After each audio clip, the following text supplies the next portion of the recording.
선택이라고 하는 말이 있습니다. 인생은 B2D라고 하는 말이 있습니다.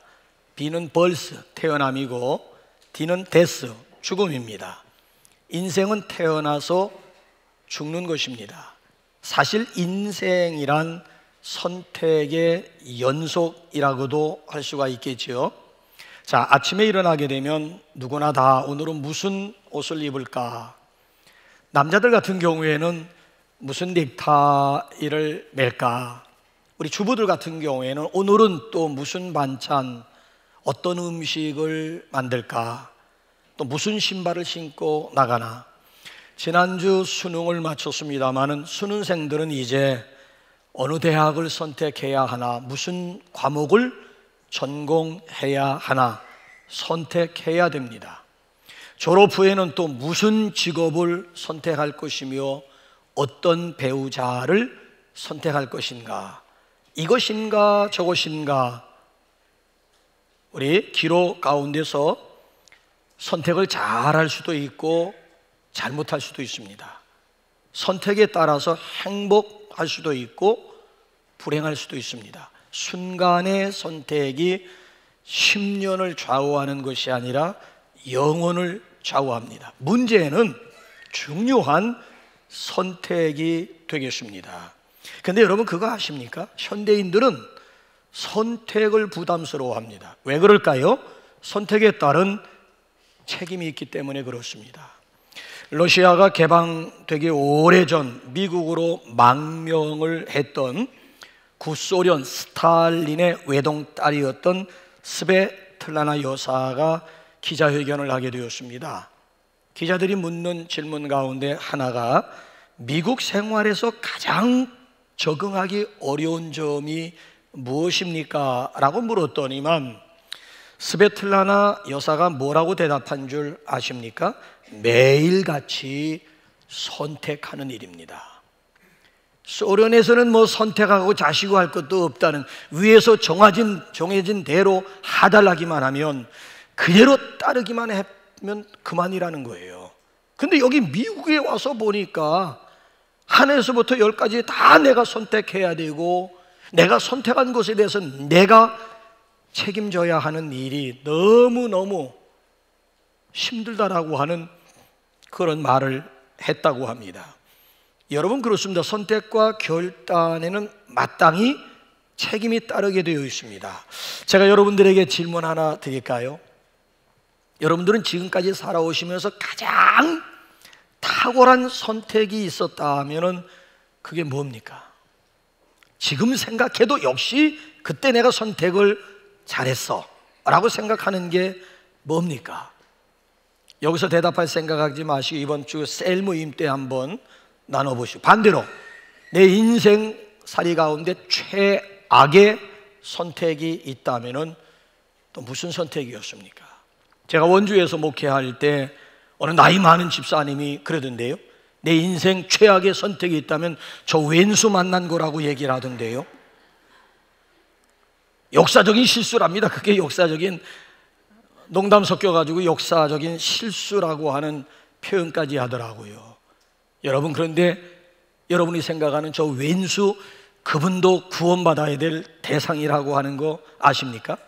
저는 60평생을 살아오면서 가장 잘한 선택, 가장 탁월한 선택을 꼽으라고 한다면은 내가 예수님을 믿기로 선택한 것입니다. 지금까지 살아오면서 단 한 번도 내가 선택한 예수님에 대해서 실망을 했다든지 예수 믿기로 결단한 것에 대한 후회는 단 1도 없습니다. 두고두고 생각해도 역시 잘한 선택, 특별한 하나님의 은혜라는 그런 생각을 했습니다. 하나님이 우리 인간을 당신의 형상대로 창조하셨다라고 하는 의미가 또 뭘까요? 왜 많은 사람들이 우리 인간을 일컬어 만물의 영장, 아니면 창조의 클라이맥스라고 이야기하는 것일까요? 아니, 6일 창조 가운데 우리 인간을 맨 마지막 날 창조하셨기 때문에 우리 인간이 만물의 영장이요 창조의 맥스라고 하는 것입니까? 물론 그런 의미도 있겠습니다만은 무엇보다 중요한 것은 우리 인간만큼은 하나님의 형상대로 지음받았다는 것입니다. 짐승에게는 없는 이성을 하나님이 우리에게 선물로 주셨다는 것입니다. 짐승과는 달리 우리 인간만큼은 생각할 수 있는 기능을 허락해 주었다는 것입니다. 더군다나 하나님 당신을 닮아가지고 우리에게도 하나님에게 있는 지정의, 우리에게도 지정의 인격적인 존재로 지어주셨다라고 하는 얘기고요. 더 나아가서 왜 우리 인간을 만물의 영장 아니면 창조의 클라이맥스라고 이야기할 수 있는가 하면은 하나님께서 우리에게는 자유의지를 선물로 주셨다라고 하는 거예요. 자유의지. 많은 분들이 지금도요 에덴 동산의 선악과를 놓고 왈가왈부합니다. 심지어 하나님이 얄밉다는 분도 만나봤어요. 하나님이 야속하다는 분도 만나봤어요.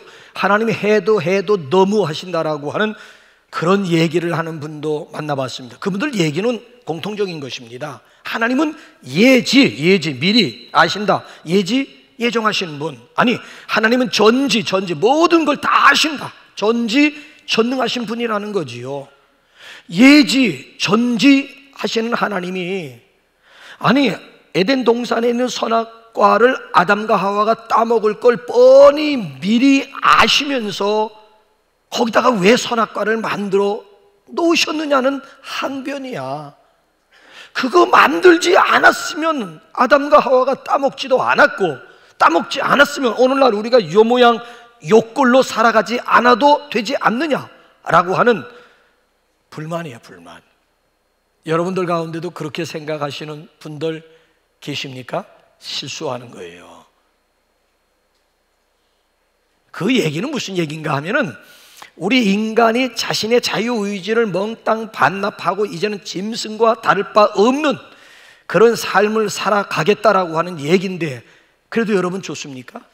아니, 하나님께서 그냥 동산 중앙에 있는 선악과를 중심으로 주변에다가 철조망을 치고 그냥 아예 접근조차 하면 아예 그냥 얼씬도 거리지 못하게 철조망을 쳐놓고 거기도 부족해가지고 아담과 하와의 목에다가 밧줄을 매달아가지고 말뚝에다 굳게 어느 정도까지만 활동하고 거기까지는 가지 못하도록 밧줄에 목을 매 놔야 그래야 직성이 풀린다는 얘기. 뭔 소리 하는 거예요? 그러면은 하나님과 우리와의 관계는, 인격적인 관계는 깨지는 것이고요, 그 순간 짐승과는 다를 바 없는, 아니 비인격적인 관계로 전락되는 거예요. 하나님은 그걸 원치 않으세요. 아예 당신의 형상대로 우리 인간을 지으셨다라고 하는 얘기는 당신에게 있는 지정의가 우리에게도 있다라고 하는 얘기고, 당신과 우리와의 관계는 인격적인, 애시당초부터 인격적인 관계로 우리를 창조, 그래서 우리 각자에게 자유의지라고 하는 것을 최고의 선물로 주셨다는 거지요. 자, 우리 한번 확인해야 직성이 풀리잖아요. 창세기 한번 2장 19절 한번 확인 한번 해보실까요? 시작. 여호와 하나님이 흙으로 각종 들짐승과 공중의 각종 새를 지으시고 아담이 무엇이라고 부르나 보시려고 그것들을 아담에게로 이끌어 가시니 아담이 각 생물을 부르는 것이 곧 그 이름이 되었더라. 아담이 모든 가축과 공중의 새와 들의 모든 짐승에게 이름을, 각종 동식물들을 지으신 분이 누구예요? 저기 보면 여호와 하나님이 지으셨어요. 창조는 하나님이 하시고 그 다음에 창조물에 이름을 부여하는 것은 누가 한 일이에요? 하나님이 개다, 소다, 돼지다, 원숭이다, 곰이다 이름 붙인 게 아니라고요.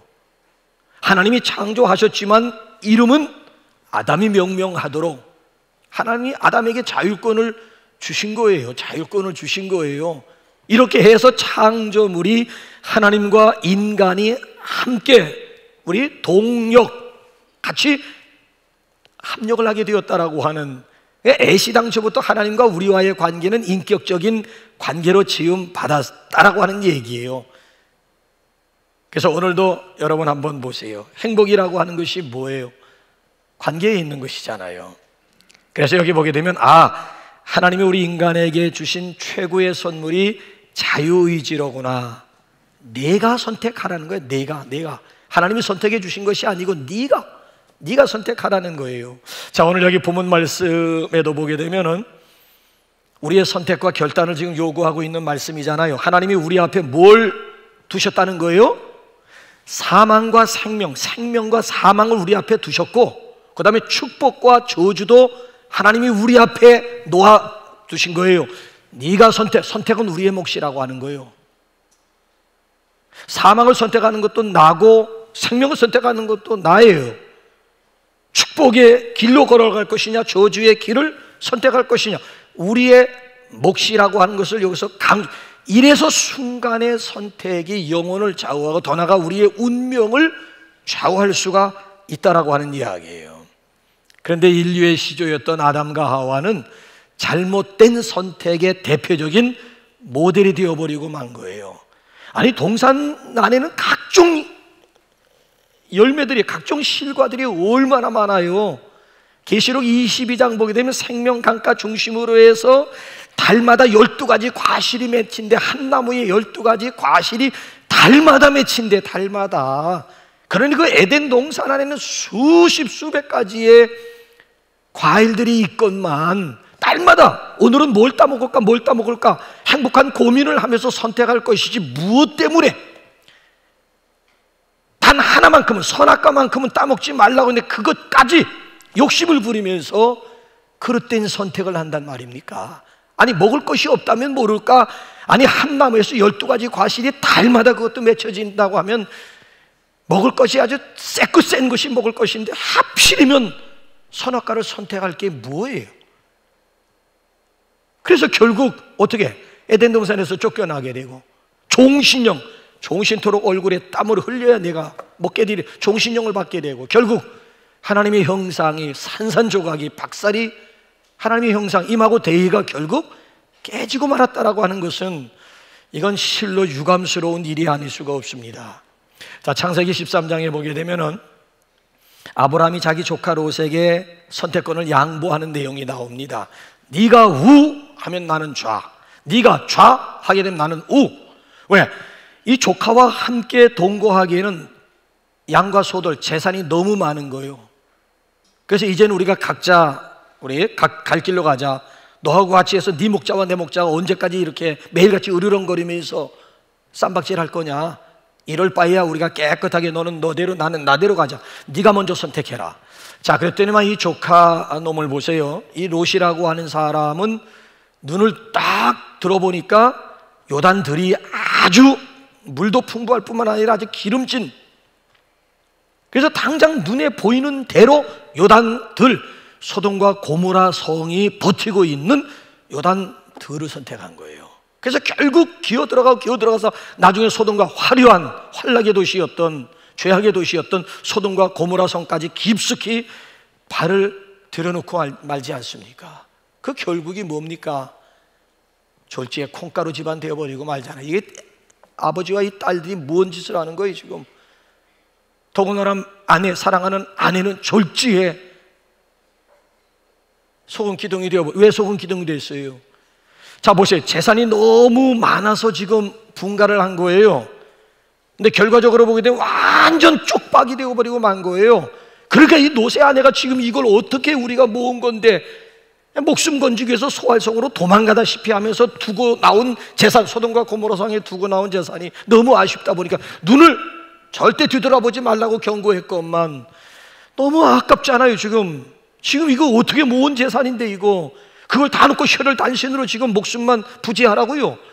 그러니까 결국 뒤돌아보았다가 그 자리에서 소금 기둥이 되어버려, 완전히 그냥 쪽박이 되어버리고 막 선택 잘못함으로 말미암아 집안은 집안대로 콩가루 집안이 돼버리고 완전 쪽박 신세가 되어버리고 만 거예요. 자, 그에 비해서 아브라함은 어떻습니까?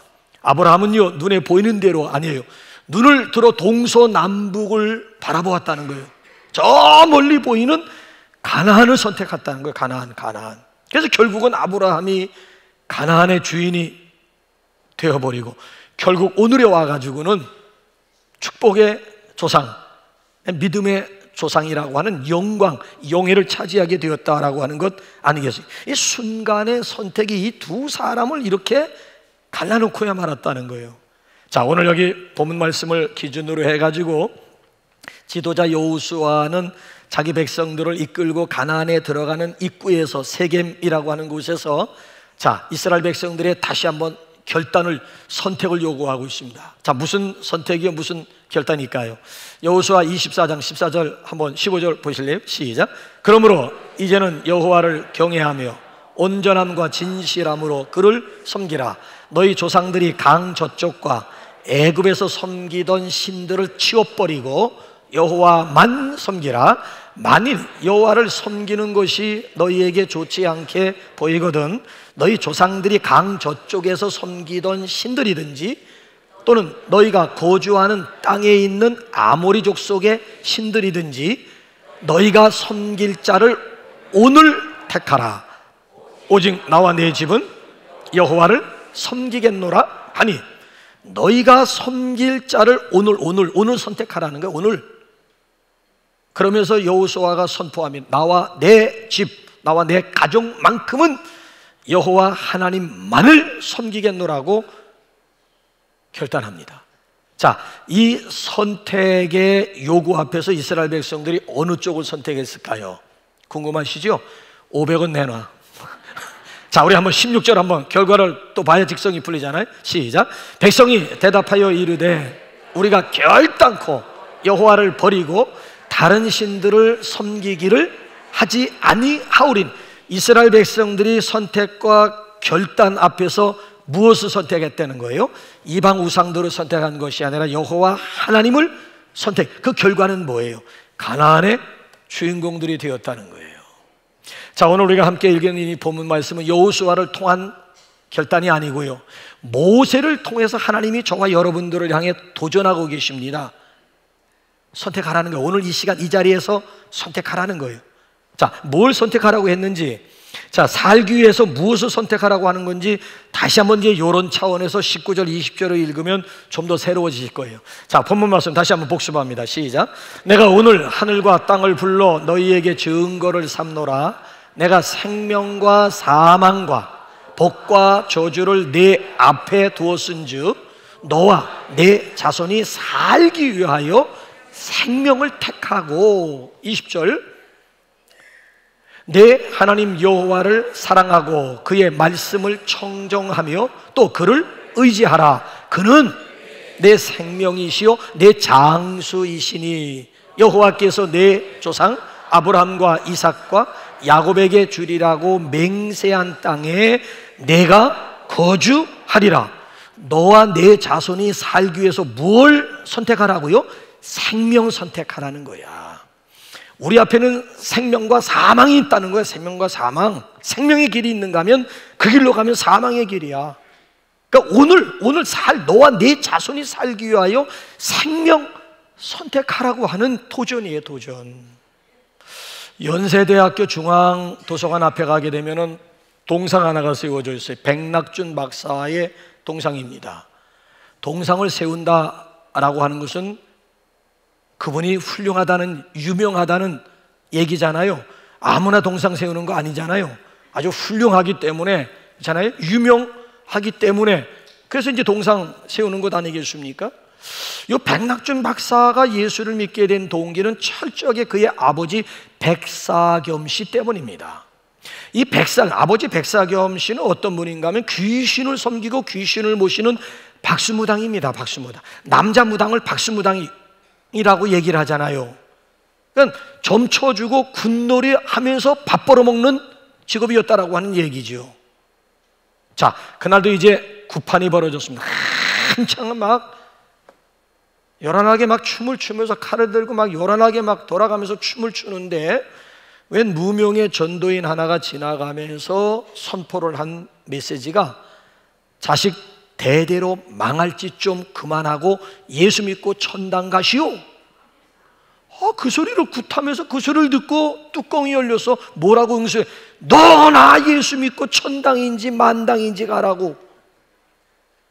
그런데 그때부터 하나님이 일하기 시작하신 거예요. 그 선포 이후부터 하나님이 역사하시기 시작한 거예요.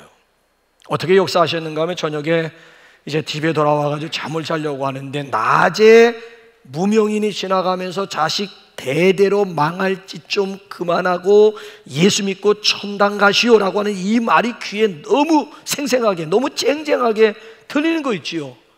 귀에 울리고 이 마음까지 울려가지고 도저히 그냥 잠을 이룰 수가 없는 거예요. 밤새도록 막 이리적 저리적 뜬 눈으로 밤을 새고 결국 그 다음날 아침에 결단을, 예수 믿기로 결단. 자식 대대로 망할 짓 좀, 이게 걸리는 거예요. 이게 내 대가 아니고 자식 대대로 망할 짓, 내가 지금 하고 있는 일이 자식 대대로 망할 짓이란 말인가 곱씹으면서 그 다음날 어렵게 예수 믿기로 결단을 한 거예요. 그때 그 마을에 외국인 선교사가 들어와서 사역을 하고 있었는데 예배당을 건축하고 있었습니다. 건축을 하는데 건축비가 모자라가지고 결국 중단되어 있는 상태예요. 이 백사겸 성도가 거기 들어가서 신앙생활 하면서 교회의 어려운 형편을 알고 1000평, 가지고 있는 땅이 1000평인데 1000평 전답을 그냥 몽땅 팔아가지고 그 판 돈을 그대로 건축 헌금을 해버렸어요. 그래서 그 선교사님이 이 백사겸 씨를 교회 관리 집사로 임명을 했고 그분의 아들이었던 백낙준 씨에게 공부할 수 있는 길을 열어주신 거예요. 그래서 국내에서 학업을 마치고 미국 파코 대학에 가서 이제 공부를 하게 되고, 명문, 세계적인 명문이라고 할 수 있는 프린스턴 대 있잖아요. 프린스턴 대학과 대학원을 마치게 하고, 그 다음에 이제 예일 대학교에서 철학 박사 학위를 받고, 파코 대학에서는 신학 박사 학위를 받고, 스프링필드 그 대학에서는 인문학 박사를 받고, 디포 대학에서는 법학 박사 학위를 받고, 그 다음에 이제 연세대에서 문학 박사 학위를 받은 거예요. 그러니까 이분은 박사 학위만 5개의 박사 학위를 가지고 결국 연세대학교 초대 총장뿐만 아니라 우리나라 문교부 장관까지 역임을 하게 된 거예요. 이분이 바로 백사겸 박수무당의 아들이었던 백낙준 박사님이십니다. 여러분 보세요. 아버지의 순간적인 선택이 자식에게 이런 엄청난 영광과 축복을 안겨주리라고 당시에 꿈엔들 생각이나 했겠느냐는 거예요. 이걸 가리켜서 우리는 하나님의 은혜라고 표현을 하는 거예요. 오늘도 우리를 향한 하나님의 안타까움이 있습니다. 우리를 향한 하나님의 안타까움이라고 하는 게 뭘까요? 에스겔 우리 한번 31장, 우리 한번 18장 한번 31절 32절 한번 보실래요? 시작. 너희는 너희가 범한 모든 죄악을 버리고 마음과 영을 새롭게 할지어다. 이스라엘 족속아, 너희가 어찌하여 죽고자 하느냐? 주 여호와의 말씀이니라. 죽을 자가 죽는 것도 내가 기뻐하지 아니하노니 너희는 스스로 돌이키고 살찌니라. 너희가 어찌하여 죽고자 하느냐? 그 길로 가면 지옥인데, 그 길로 가면 영원한 사망인데 어찌하여 스스로 죽고자 하느냐? 죽는 건 하나님의 뜻이 아니라는 거예요. 하나님의 뜻은, 하나님이 기뻐하는 것은 돌이켜 사는 것이지, 생명을 얻는 것이지.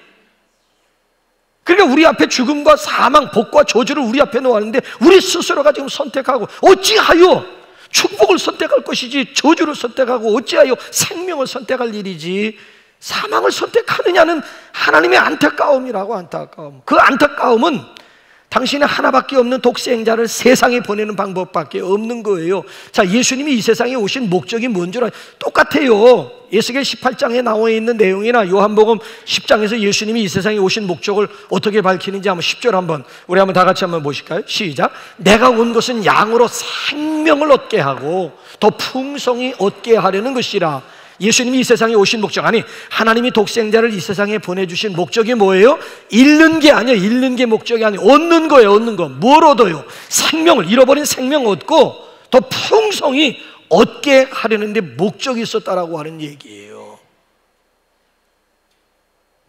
네가 선택하라고 하는 도전이에요, 도전. 그래서 오늘 여기 본문 말씀 보게 되면 우리가 믿는 하나님은 생명의 하나님, 더군다나 우리의 장수, 영원한 생명, 우리의 장수가 되신 하나님, 한마디로 말씀드리면 전화위복케 하시는 하나님, 아니면 생사화복을 주관하시는 하나님이에요. 그렇기 때문에 우리에게 끝으로 결론적으로 도전하는 것이 뭡니까? 그 하나님 사랑하라, 그 하나님의 말씀을 청종하라, 그 하나님을 의지하면서 살라는 거예요. 그 하나님을 의지하면서 살면 아담 이후로 잃어버린 우리의 생명 다시 되찾을 수가 있고, 생명만 되찾는 것이 아니라 예수님 때문에 더 풍성한 우리 인생을 살아갈 수 있음을, 마지막에는 가나안의 주인공이 되고 천국의 주인공이 될 수 있음을 우리에게 분명하게 말씀해 주고 있지 않습니까? 우리나라의 기독교 성직자, 목사들은 한 3만 명 정도인데 무슬림들은 40만 명이에요. 목사들이 많은 것 같지만 많지 않습니다. 점점 목사들이 줄어가고 있는 실정입니다. 전국에 한 3만 명 정도의 목사들, 그에 비해서 무속인들만 40만 명이 넘는다고 합니다. 또한 이 무속인을 찾는 사람들도요, 나이와 직업과도 상관없고 배움과도 상관없고 종교와도 상관이 없다는 거예요. 종교와도 상관없어. 기독교인들은 안 가는 줄 알죠? 간다는 얘기예요. 종교와도 무속인을 찾는 건 종교와도 상관없고 배웠니 안 배웠니 그것도 상관이 없다는 얘기예요. 직업이나 나이도 상관이 없어요. 요즘 젊은 아이들이 더 좋아하잖아요. 더군다나 영화라든지 아니면 예능 프로라든지 아니면 인터넷에 보게 되면 무속 열풍이 일어나고 있잖아. 예능에 여러분 목사 초대하는 거 봤어요? 무속인들 얼마나 많이 초대하는지 모릅니다. 맞다고 내가 그런 일이 있다. 그럼 또 그걸 보는 사람도 쪽지 깨다 뭐 해가지고 누구든지 한 번 더 어려울 때면 그거 찾고 싶은 마음이 안 들겠느냐고요. 이렇게 해서 1년에 무속인을 찾는 숫자만 해도 우리나라에 약 1억 4천만 명, 평균 1억 4천만 명. 도대체 우리나라의 인구가 몇 명이나 되는 거예요?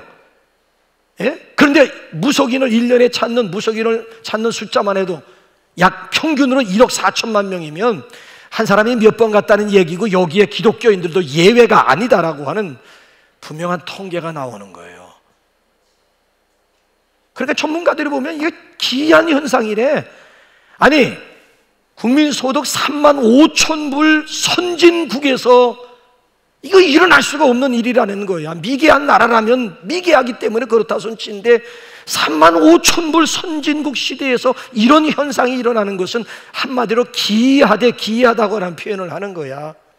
그러면서 우리 사회의 구조라든지 문화적인 이 풍속이라고 하는 것이, 문화적인 분위기가 얼마나 불안한 것인가를 대변해주고 있다는 거예요. 내일에 대한 불안이 있다는 거예요. 내일에 대한 불안감들이 우리 한국 사람들 마음속에는 불투명한 내일에 대한 불안함이 작용하고 있다는, 마음이 허하다라고 하는 그런 얘기가 되는 거예요. 여러분, 그렇습니다. 물질 문명이 인간에게 참된 행복을 가져다 주지 못합니다. 제가 지난 주간에 우리 특세 때 마지막 날 여러분들에게 통계 발표했습니다마는 178개국 중에서 가장 행복도가 높은 나라가 방글라데시, 가장 찢어지게 가난한 방글라데시에 이어서 지난번에 소개한 바누아투라고 들어보셨어요? 바누아투 나라가 어디에 붙어 있는지나 아십니까? 바누아투가 1위예요. 바누아투가 태평양 남서부의 작은 섬들, 80여 개의 작은 섬들로 이루어진 나라인데 인구라고 해봐야 3만 명밖에 되지, 30만 명밖에 안 되는 게 나라 인구 전체가 30만 명 정도야. 우리 은평구만 해도 50만 명이 좀 조금 넘어요. 근데 그래서 한 나라가 은평 반 정도, 반 조금 지나겠지. 30만.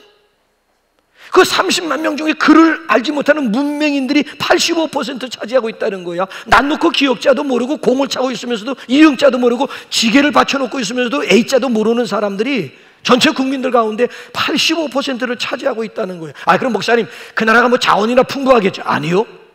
1인당 국민소득이 3,000불이야. 우리나라는 3만 5천 불이 넘어요. 1인당 국민소득이 지금 일본보다 앞지른 지 벌써 됐어요.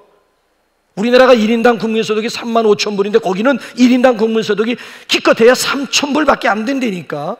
근데 우리나라는 178개국 중에서 행복도가 몇 위냐? 102등이야, 102등. 거긴 1등인데 우린 102등. 그럼 우리보다 훨씬 잘 살고 있는 미국은 몇 등이냐? 150등이야. 178개국 중에서 행복도 순위가 150이야. 150. 이 얘기는 무슨 얘기입니까? 행복이라고 하는 것은 물질 순도 아니고 성적 순도 아니고 조건이나 환경에 행복이 있다라고 하는 얘기가 아닙니다. 부하면서도 불행한 사람이 있는가 하면 가난하면서도 행복한 사람, 어려운 환경 속에서도 행복한 사람이 있다는 얘기예요. 행복이라고 하는 것은 관계에 있는 거예요. 관계. 하나님과의 관계가 좋으면 행복한 것이고, 가족과의 관계라든지 이웃과의 관계가 좋으면 좋을수록 행복도라고 하는, 행복감이라고 하는 것은 비례적으로 상승할 수가 있다라고 하는. 행복은 관계지 물질이나 무슨 뭐 공부 잘하고 뭐 그건 전혀 상관이 없다는 얘기예요. 그래서 우리 오랜만에 우리 옆에 있는 분들하고 인사 한번 할까요? 아름다운 만남은 행복을 창조합니다. 우리 옆에 있는 분하고 한번 인사 한번 나눌까요?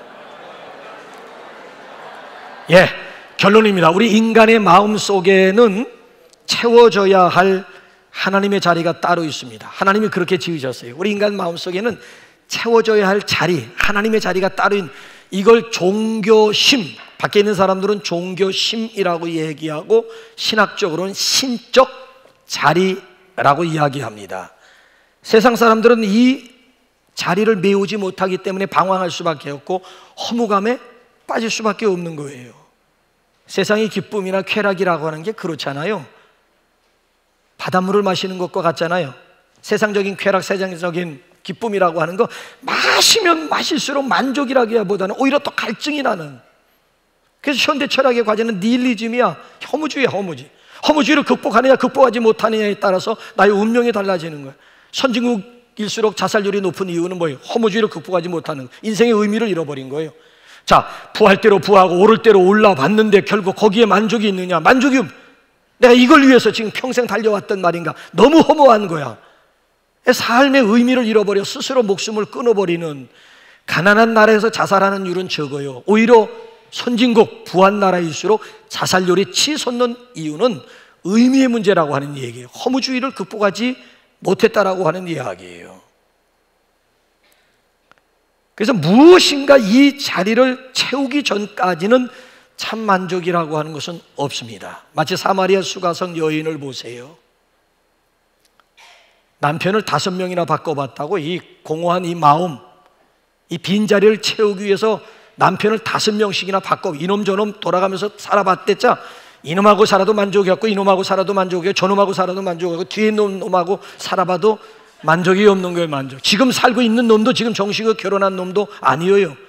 그러니까 남자를 수없이 바꿔봐야 지금 이 공허한 이 텅 빈 가슴을 메울 길이 없는, 그러던 차에 목마른 가운데 수가성 운물을 찾았다가 결국 영생의 샘, 영생주, 생명수 대신 예수님을 만남으로 한순간 갈증을 날려버리자. 그래서 그냥 물동이 내팽개치고 동네에 들어가가지고 내가 나의 메시아, 나의 목마름을 해결해준 메시아 예수님 만났노라고 하면서 막 나팔을 불면서 자랑하고 있는 사마리아 수가성 여인 있지 않습니까?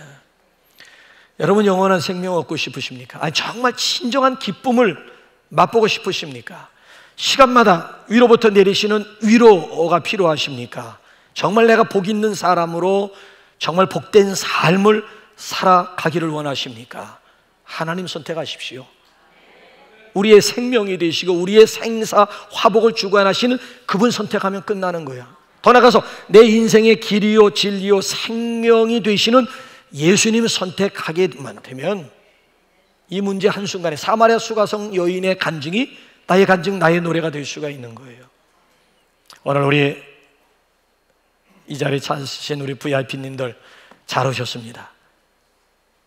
여러분들의 발걸음이 정말 복된 바, 여러분들의 선택과 결단이 정말 복된 선택, 복된 결단 될 수 있기를 바라고, 아직까지도 예수님을 온전히 선택하지 못한 성도님들, 오늘 생사화복을 주관하시는 하나님 선택하고 예수님이 바로 나의 길이요 진리요 생명임을 고백하는 그런 시간이 될 수 있기를 주님의 이름으로 축복합니다.